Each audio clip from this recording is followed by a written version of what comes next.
You won't perhaps remember that back in 1984, when the Protestant, the Anglican Church, we're going to make a man Bishop of Durham called Reverend David Jenkins. He was a professor of theology, very, very intelligent man, and he described the idea of the bodily resurrection of Christ as a conjuring trick with bones. That's the word he used. That God wouldn't do a conjuring trick with bones.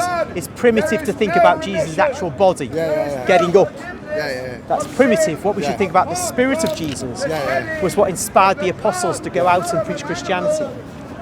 Well, this was a shock back then in 1984. This man was made Bishop of Durham in York Minster, the most wonderful Catholic cathedral in England, obviously taken over by the Protestants at this stage. Lightning struck that minster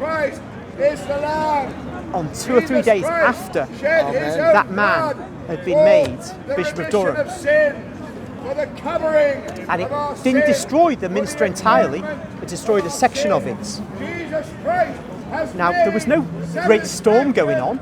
You mean Durham Cathedral? This was York Minster. The man who was made Bishop of Durham was made Bishop of Durham at York Minster. Yes. So lightning comes out of nowhere, pretty much. There was not a stormy period. And so we have, if anybody was to think that God is going to ignore these heretical ideas, I think they're wrong.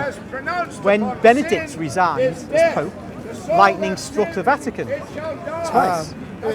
Once or more times? Twice. Struck the dome of the Vatican. This is the thing I was telling you.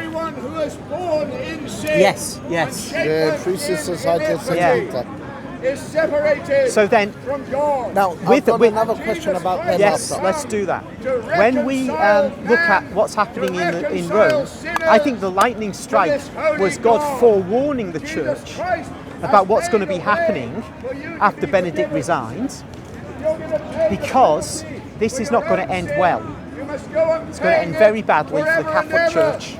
Because the Catholic Church often has to be Catholics often have to be punished when they're going in the wrong way. Usually it's going in the wrong way morally. But now there's so much doctrinal deviation from so many Catholics that God will not leave it. Even if a man or woman right. committing adultery, so when you speak about the FSSB, if a person was a rebellious child or a rebellious son, stoned to death, you say, so I think Scripture is absolutely clear about various matters, and on moral matters, Scripture is absolutely clear. And no matter what church leaders say about the New Testament, it is what it is, and they will try to change it at their peril.